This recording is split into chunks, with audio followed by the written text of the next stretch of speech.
Here at AFA, we've brought together General Solo Kunkel, right, and Heather Penney, right, to talk about what it really means to have a living force design. We're going to have a free-ranging conversation that includes, everything from the whys, right, of a force design, how the current force design is different from some of the past efforts, right, that we've seen, and where we need to go, right, from here after this. Just want to briefly introduce, right, everybody. I'm Rob Wavra, right? I'm a partner at McKinsey & Company. I spend most of my time with the U.S. Department of Defense, right, doing modeling and sim-based, right, defense work.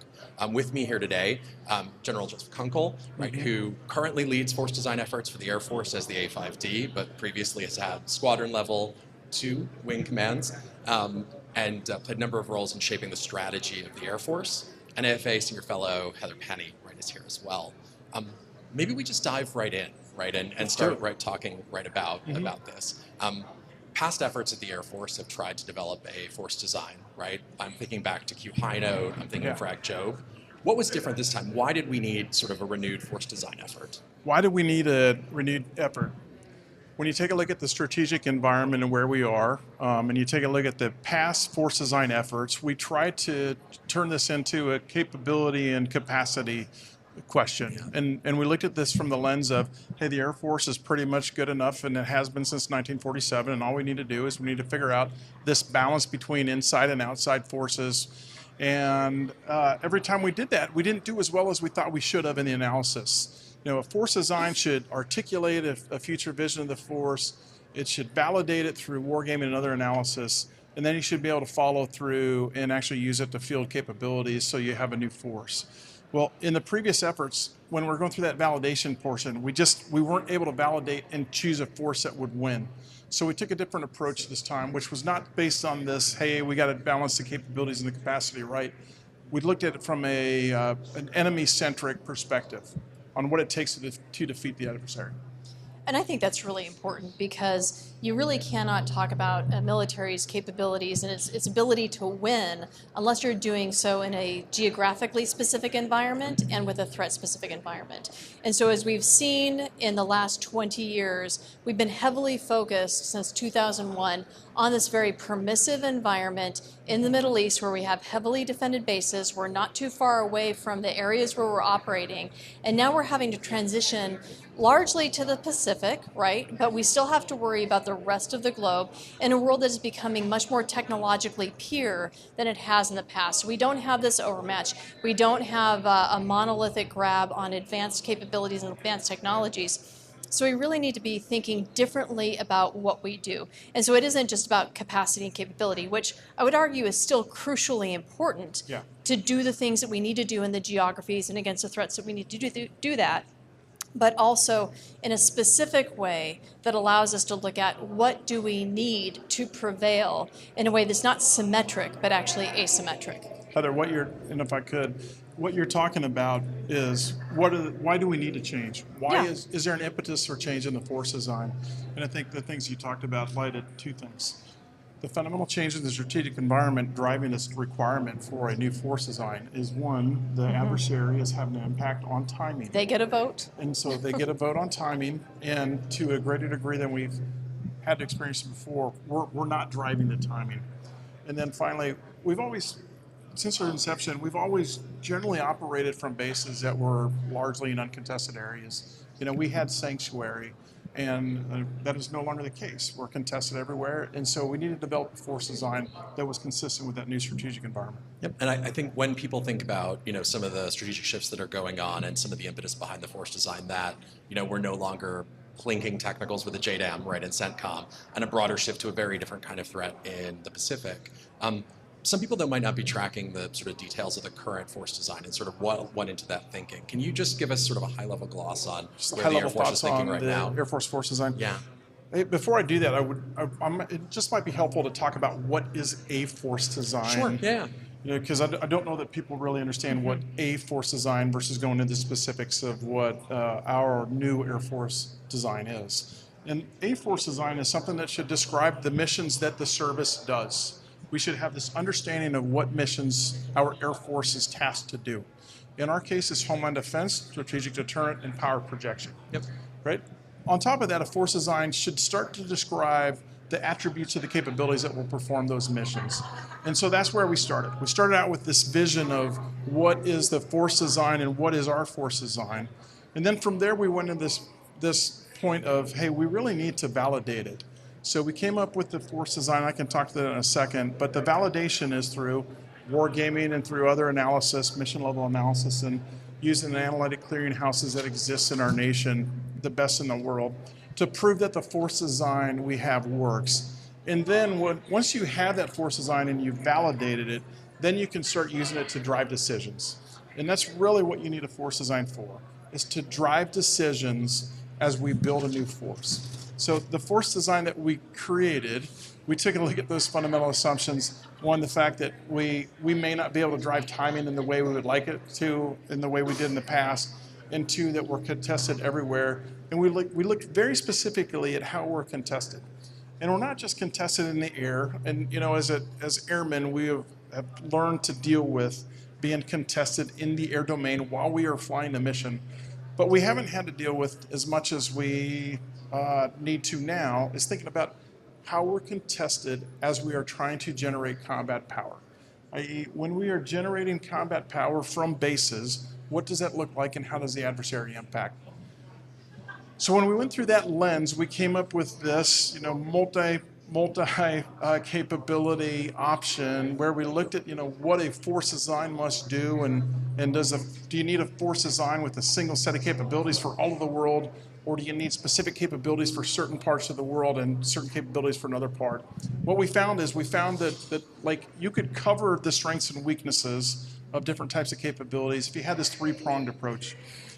Much like flying fighters where you say Fox 1, Fox 2, Fox 3, and we use brevity, we created brevity to describe the different sets of capabilities. We have Missionary 1 capabilities that are largely asymmetric in nature, and they're immediate and persistent. We have Missionary 2 capabilities, which are coming from a long ways away and provide that really, really heavy punch, and long-range kill chains are the characteristic of those. And then we have Missionary 3 capabilities that provide this really, really high-mass, decisive punch when needed.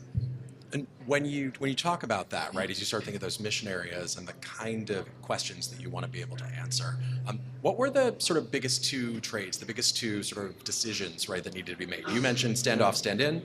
What were some of the things that really required that next level thinking to sort of shape some of those decisions the Air Force is making? Yeah, we took a little bit more of a nuanced approach to it than that. Yep. And I don't, a force design should help you make decisions, right? It should make you make those tough calls, because whether you like it or not, there are fiscal constraints. Fiscal constraints don't change what it takes to win.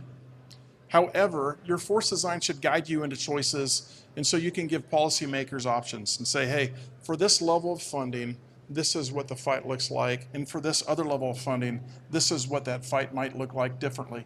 Yep. And so the force design has, the framework that we've established has given us this rubric to make those types of choices and to understand how capabilities prioritize in a budget. And then we can explain to policymakers, hey, this is what it looks like, and this is what you gain, and this is what you lose, and then it becomes a policy decision. Maybe another way to get at the question is, how do you retain sort of optionality and choice, right? Both of you, right, flew fighters, sort of know the value, right, of being able to pivot right at any given moment. How do you describe a force at such a level that helps you drive the POM or helps policymakers, but also still leaves optionality, both because Red gets a vote and because there's things that we just don't know the answer to right now? Well, let me just tell you how we did it in our force design. When you think about long-range kill chains and fires that are coming from over the horizon, that takes a lot. Those are probably going to be mostly exquisite capabilities. Now, we need to have some types of affordable mass that goes along with that, but long-range kill chains are generally going to be generational type capabilities. Mixed with those are these things that are going to provide persistent mass, potentially asymmetric capabilities. Those will be rapidly regenerated. On the rapidly regenerated capabilities, one of the biggest attributes of that is there's got to be a high innovation cycle.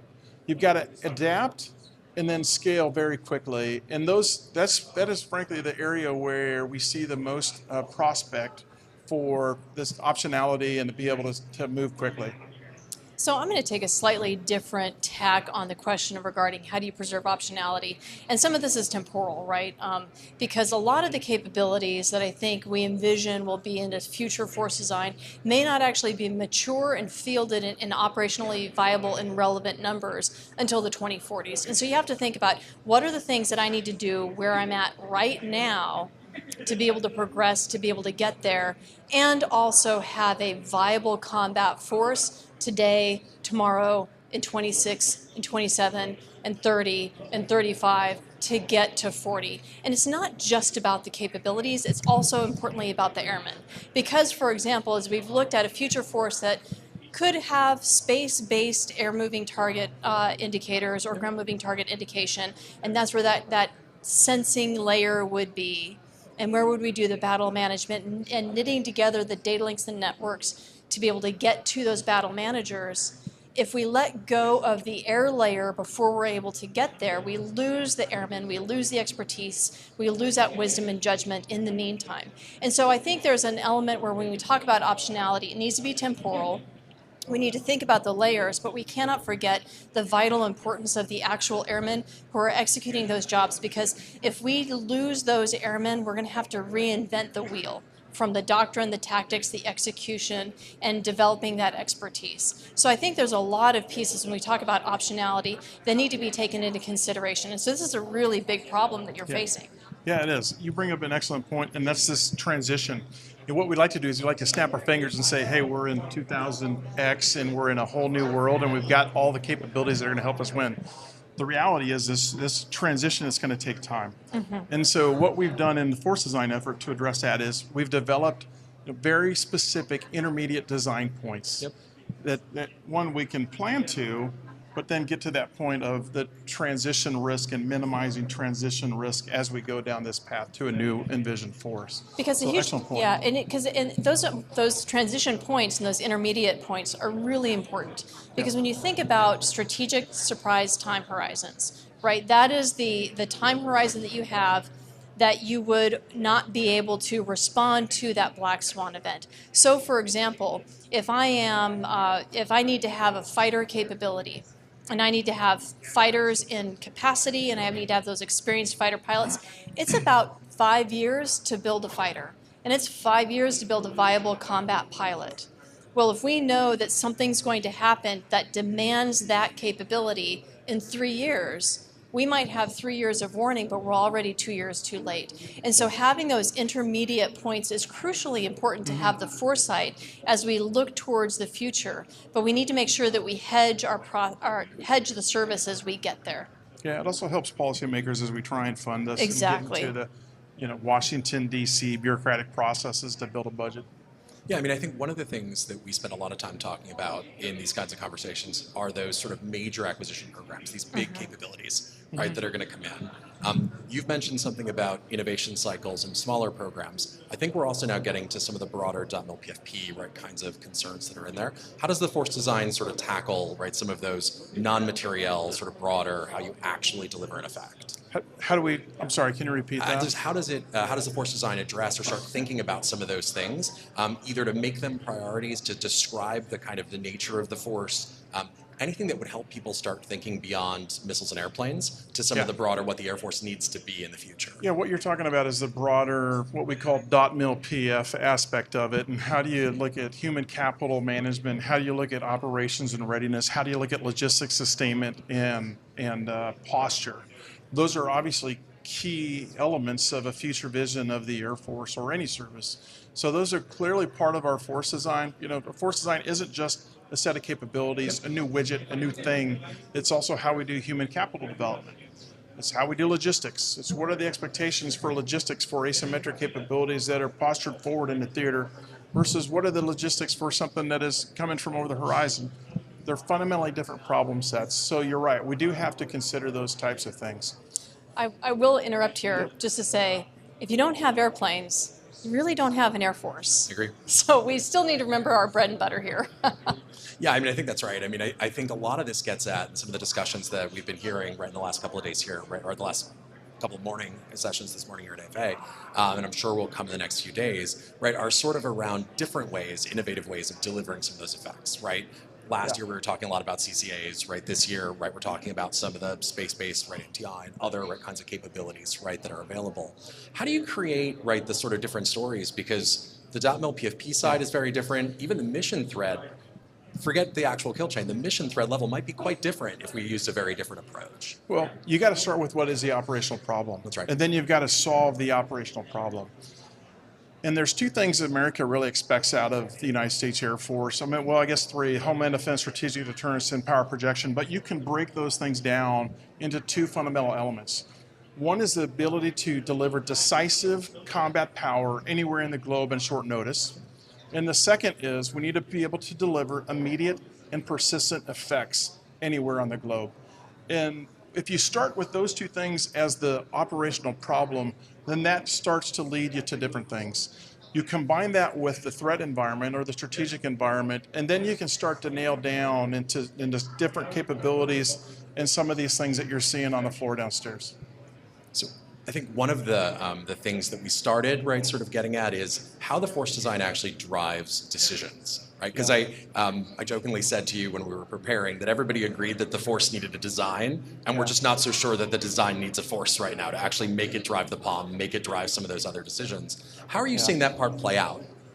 Yeah, so I would go back to lessons in leadership, and 75% of leadership is communicating to key stakeholders. And we're doing a lot of key stakeholder engagement right now.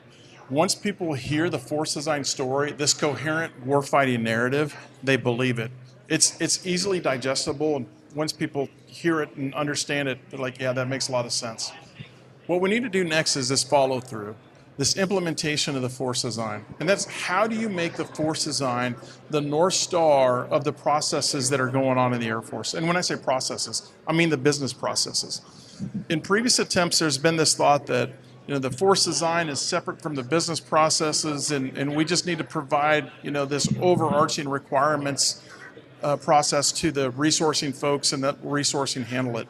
What we've done with this effort is we've got ourselves deeply embedded into the A8 resourcing process and building ourselves into the business side of the Air Force. I think that's probably one of the biggest things that's going to lead us to success is actually embedding ourselves into that business process. So these capabilities that are fantastic and we've proven they're game-changing through analysis actually get funded, which is the hard part. That's right. And I can't say how important it is that you've driven those intermediate force design points into the plan of how we get from here to the future, because a FIDEP only goes out 5 years. It doesn't reach to 2040, 2045, 2050. And a lot of the capabilities we expect to mature in that decade are still in the research and development phase. And so we have to be able to balance readiness, procurement of mature capabilities with the research and development dollars, especially because we've seen that the service has underperformed in terms of transitioning its investments in research and development into actual fleets of aircraft and missiles and so forth. So whether or not whatever that widget is that you're talking about, we've done a poor job of moving from research and development, crossing that valley of death, and then getting that into procurement. So those intermediate design points are crucial to be able to measure, are we actually doing what we need to do and fielding what we need to field in a way that is open mission systems, it's modular, we can continue to improve it over time, that moves us forward while still providing capability in the here and now. Yeah, you got to have this coherent vision of what the future Yes. looks like, and then you need to be able to bite it off in bite-sized chunks. If you try and go after the whole thing all at once, it's just something that the system can't swallow. When you talk about these connections to business process, sort of the broader, Department of the Air Force corporate process stuff, I think a lot of us think of the POM, right? It's driving, right, the actual, right, sort of budgeting and planning kind of a process. What are the other, right, sorts of places where you've, created some hooks to drive the rest, right, sort of the things that aren't all just about, right, developing a budget every year? Yeah, so I will tell you, ultimately, it does become about an option for the POM to get things funded, all right? It is the POM. But in order to get things in the POM, it's got to be supported by analysis, and you've got to gain broader support. In the Pentagon, you've got to gain broader support on the third floor within OSD. You've got to gain support from your sister services. You've got to gain support from the combatant commands, and frankly, you've got to gain support internally to the Air Force from the MATCHCOM commanders. So that's the journey that we've been on. how do you gain support? We've got broad support in OSD. We're gathering support in INDOPACOM, which is fantastic. And then the other side of that, not just from the military aspect of it, you've also got to get support from the Hill. And, Hill supporters help you out. So we've got really good support from the four defense committees. I find myself over on the Hill talking to the Senate Armed Services Committee, House Armed Services Committee, and then the HACD and the SACD frequently. The force design shows how we win. It's a good news story. In many years we've been, hey, we don't know how to win. We don't know how we're going to get this done.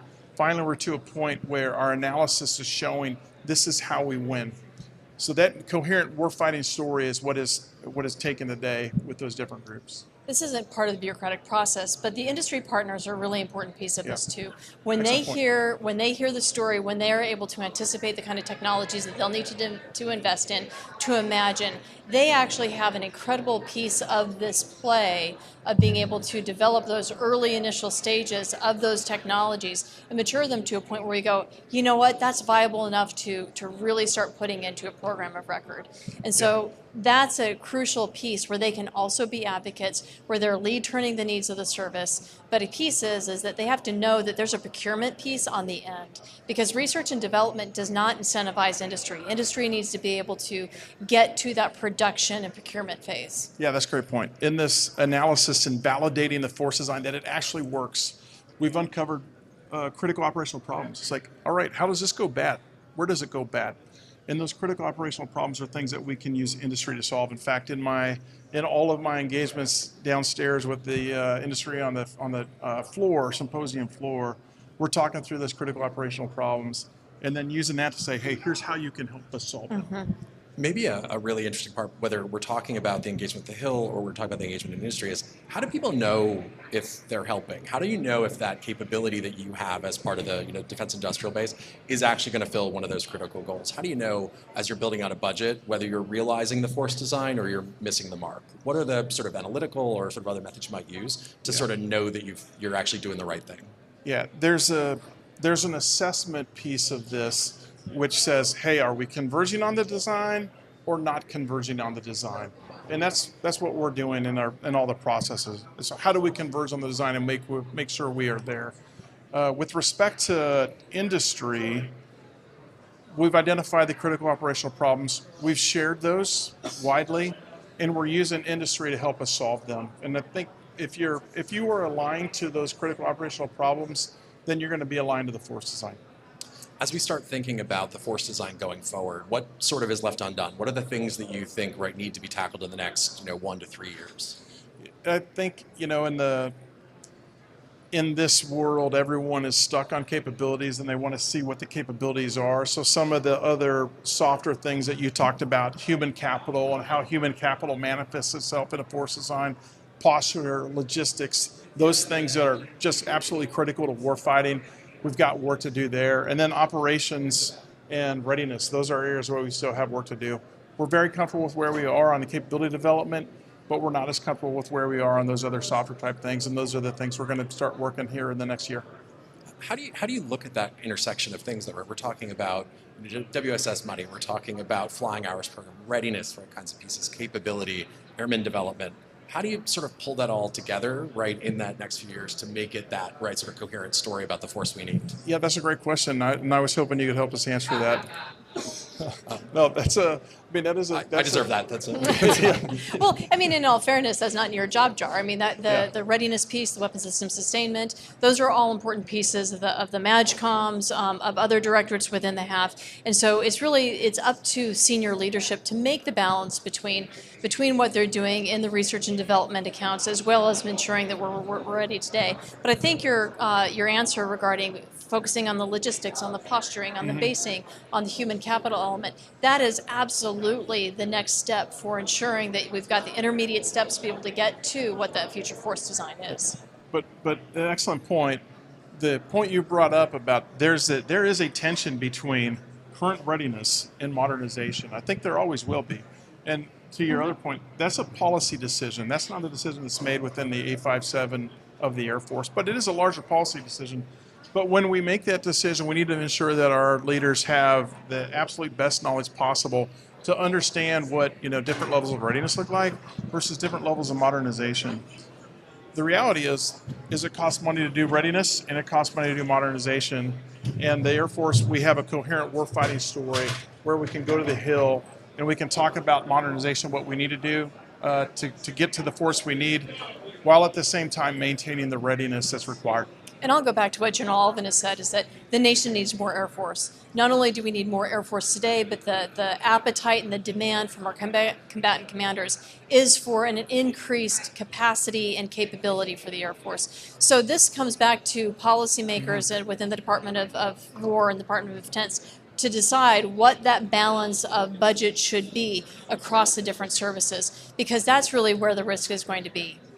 There's, to add on to that, the next big fight will be won in the air and space domains.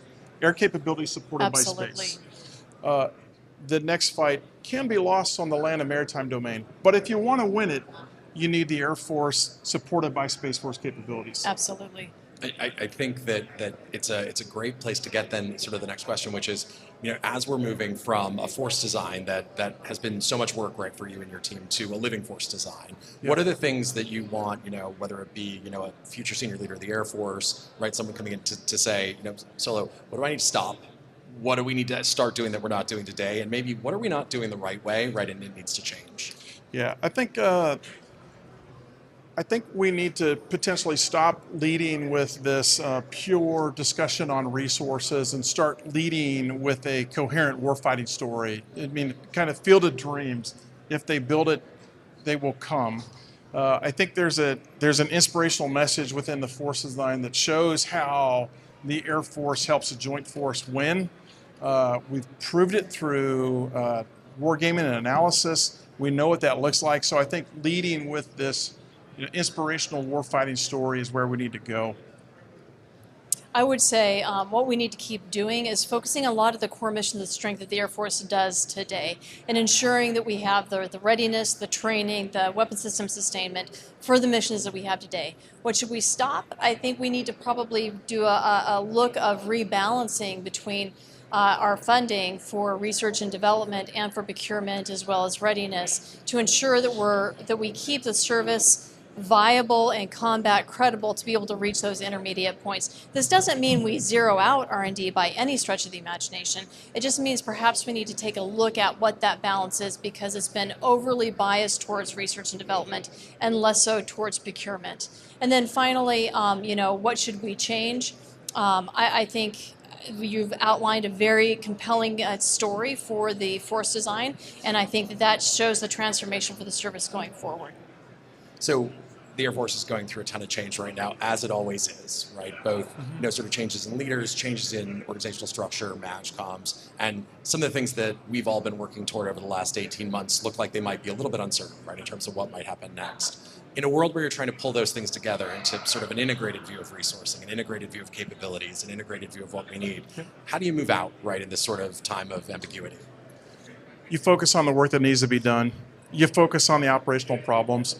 Here's what America's airmen expect of its leaders in the Pentagon. They don't expect us to continue having discussions about the processes within the Pentagon.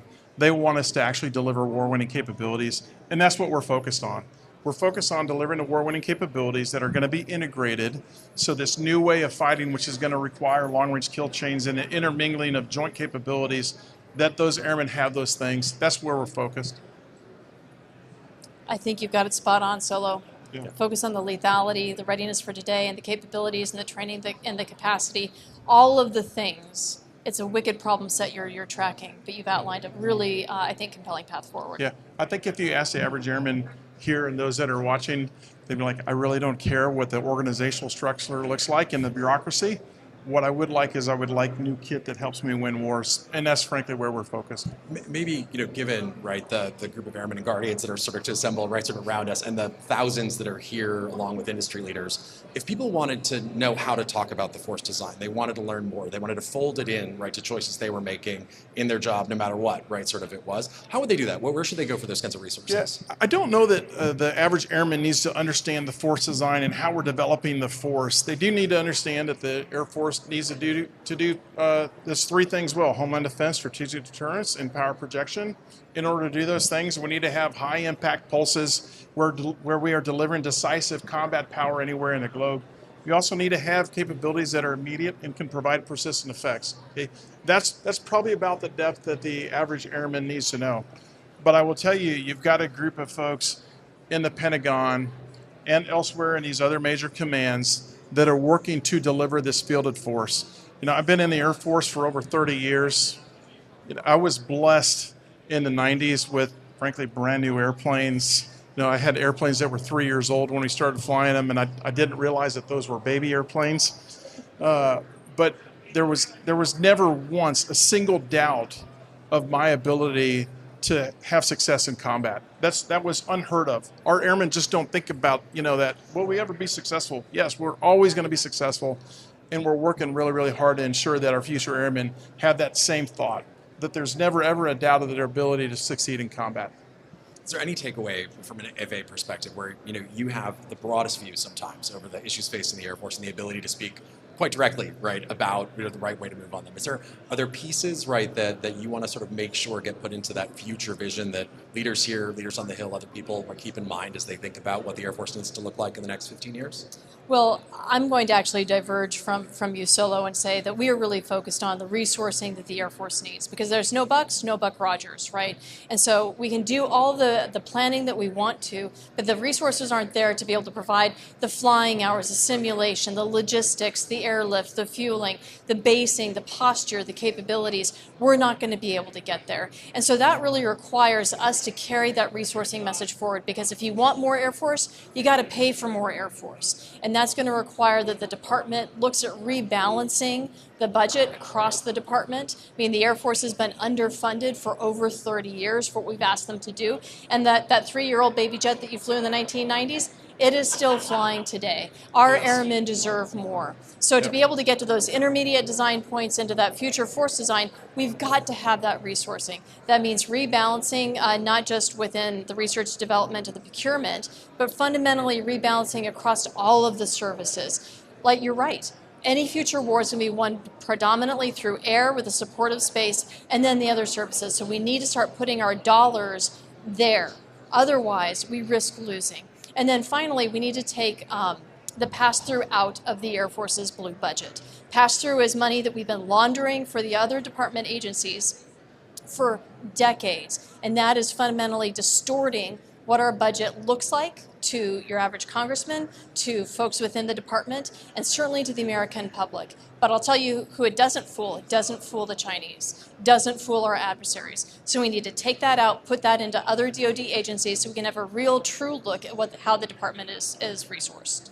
Solo, I want to give you the last word on this, right? We're facing, right, the next 15 years with a very different threat, an evolving Air Force, and airframes that might have been 3 years old when you started, but are now 33 years old or 65 years old. What do we need to do next? What's the sort of most important takeaway you want people to have? Hey, I will tell you, I'll just close with, I've had an amazing 30-plus year career. I've done things that I could not have even imagined. I've had the benefit of the best equipment and the best force design that the Air Force could produce at the time. I want America's airmen to know that we are working just as hard right now to ensure that they have every single capability they need to win in the future. That's excellent. That's bottom line. I want to thank both of you, right, for taking time away from the conference, right, to come here and do this, and encourage everybody, right, to follow up and talk to both General Kunkel, right, and Heather just about, what about the force design might be relevant for you. Thanks. Thanks. Thank you. Thanks, Rob.